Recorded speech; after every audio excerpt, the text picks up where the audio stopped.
So, good afternoon, mainit. Ngayon ang panahon, magpapaligo tayo ngayon ng ating dalawang apo, si Gucci at saka si Rolex. So, ang pagpapaligo namin ng mga tuta, lalo't pag first time na maliligo, tanghaling tapat. So, dyan natin sila papaliguan. Ire-ready na natin yung pampaligo nila.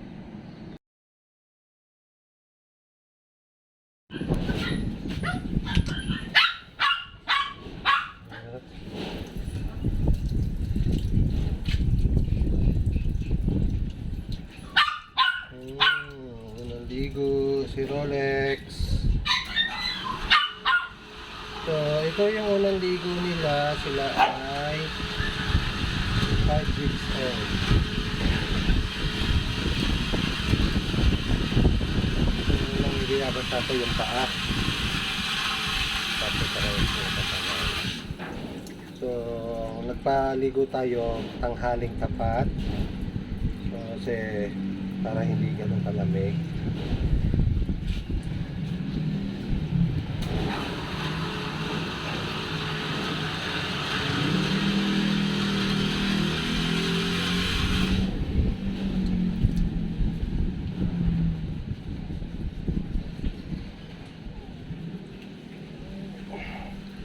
So, ito yung first part nila. Unang ligo nila ito.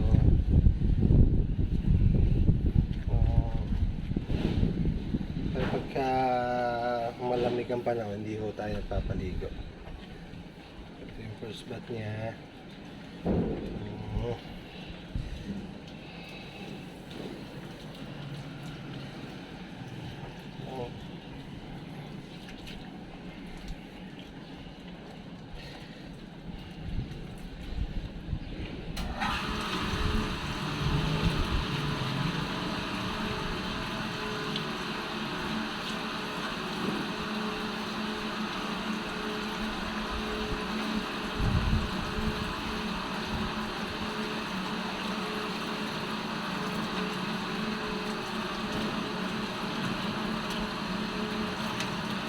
Meron tayo naka-ready palya.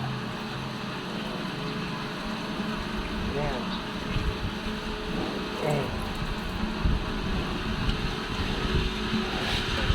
Kagad natin kagad.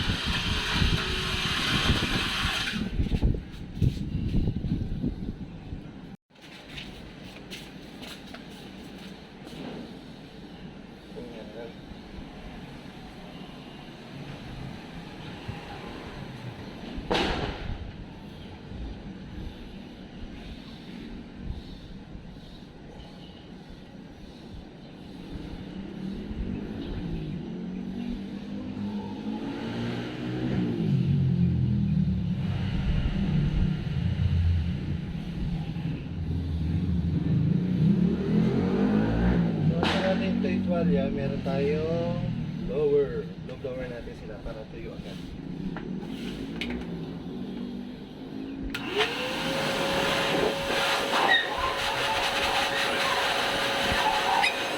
Bawasan natin yung lakas kasi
talaga sila para hindi sila gulaw.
Ito na ngayon si Rolex. Pogi na.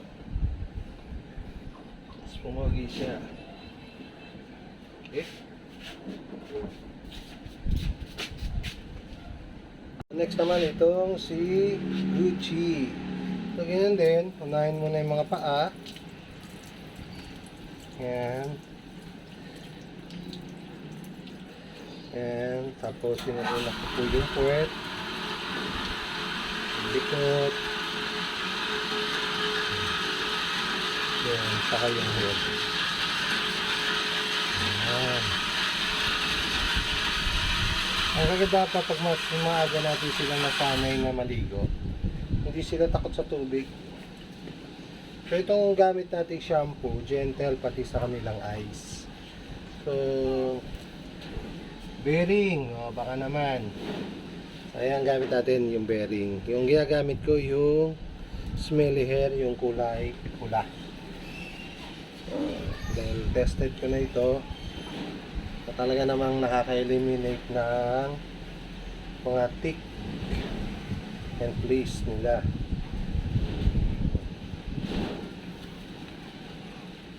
Gentle to sa mata nila.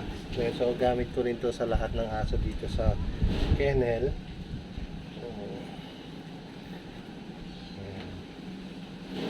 Ayan lang, huwag muna nating ibababad ng matagal sa tubig kasi nga first bath nila banlaw agad. Ay, mas takot ka kay ano ha, takot ka kay ano. Kapag sa bandang ulo, medyo tatakpan natin yung kanilang ulo ng kamay natin. Masyado natin yan. Ngayon na ba mga amigo? No? So pagka ulo, nilalagyan ko yung kamay ko para wag na okay. So tuwalya ulit. Ayan, babalot natin ng tuwalya muna yan. Para hindi ginawin eh.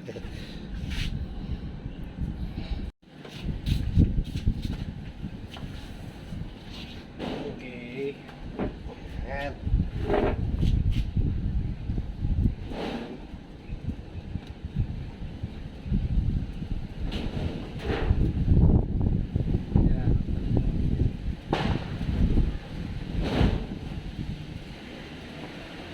Pagka binower natin, hindi na siya ganun basa.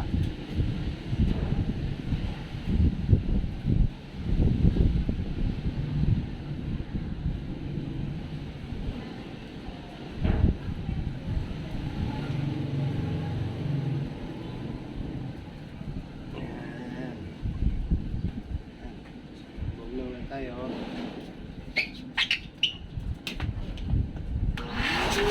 Itong blower natin ay nalaman ngayon na ito init. Kaya pinalo natin yung init para matanggal natin yung lamig.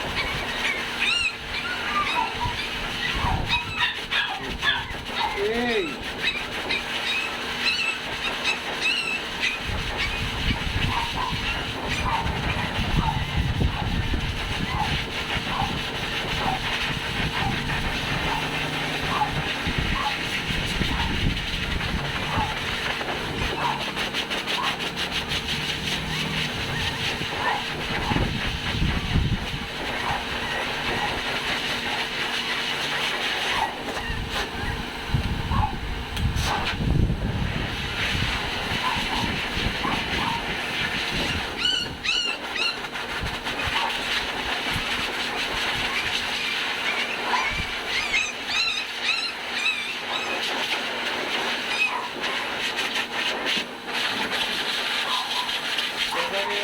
Niyayakap po natin natin yayakapin para hindi sila matakot.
Kailangan diretso po pag ganyan ha, huwag hihiga para hindi sila masaktan kakapit kasi. Tayo.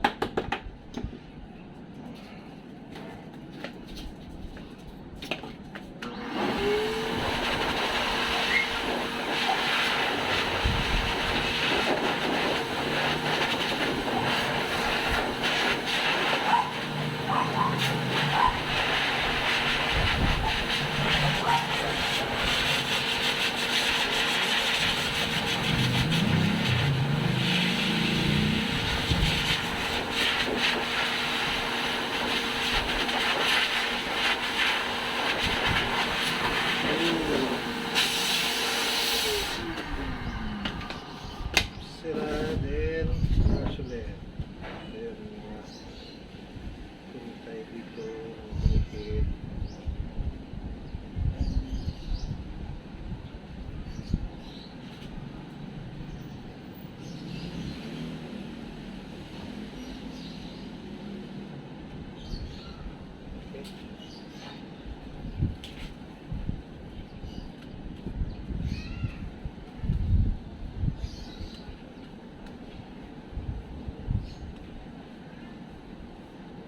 So, yung ganda na hala, oh, pagbagong ligo. Bango na. Si Gucci. Yan nakabilis na amigo pag nagpaligo tayo ng tuta. Huwag natin masyadong ibabad. So,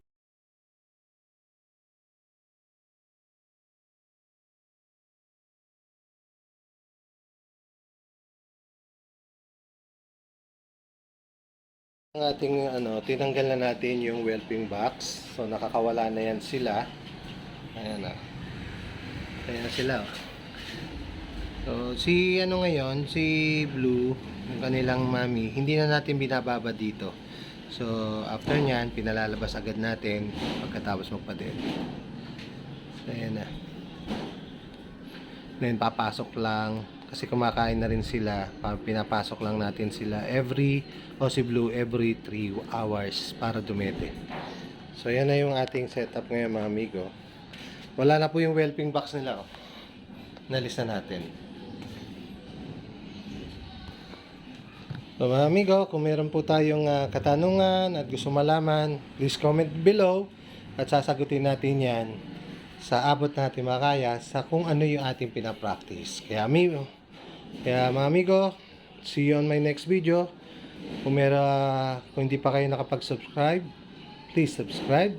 Paki-hit ang notification bell para ma-updated kayo sa mga video na i-upload natin. Then like and share. See you. All goods.